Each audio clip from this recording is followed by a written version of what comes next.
Amis d'Agolo, bonjour. C'est un plaisir pour moi de vous retrouver une fois encore pour ce numéro de votre émission. Saviez-vous que aujourd'hui nous allons parler du bogolan? Le bogolan, vous en avez déjà entendu parler certainement ou vous l'avez déjà porté tout simplement. Mais connaissez-vous l'origine du bogolan? C'est ce que nous allons savoir dans cette émission.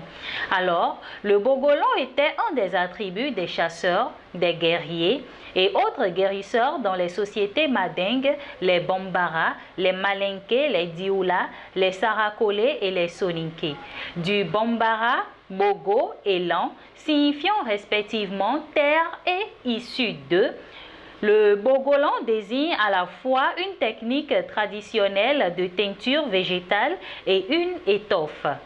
Aussi, selon une certaine légende urbaine, sa découverte aurait été faite par une femme qui, en voulant nettoyer son pain peint en galama, taché par une boue noire, se rendit compte que les taches étaient devenues indélébiles.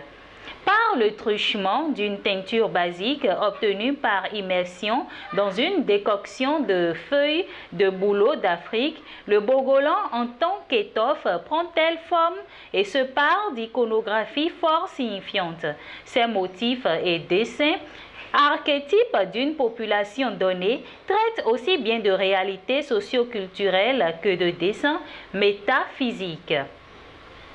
Suivant la forme ou la couleur des motifs, ils auraient vocation à protéger les chasseurs, les femmes enceintes, les personnes âgées et les nourrissons.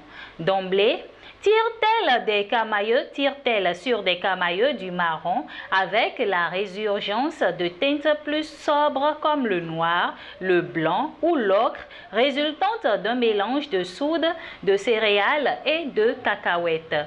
Commercialisable dès les années 1970 au Mali, sa production s'est accrue courant les années 1980 en raison de l'apparition de divers centres de production comme à Sane ou à Ségou.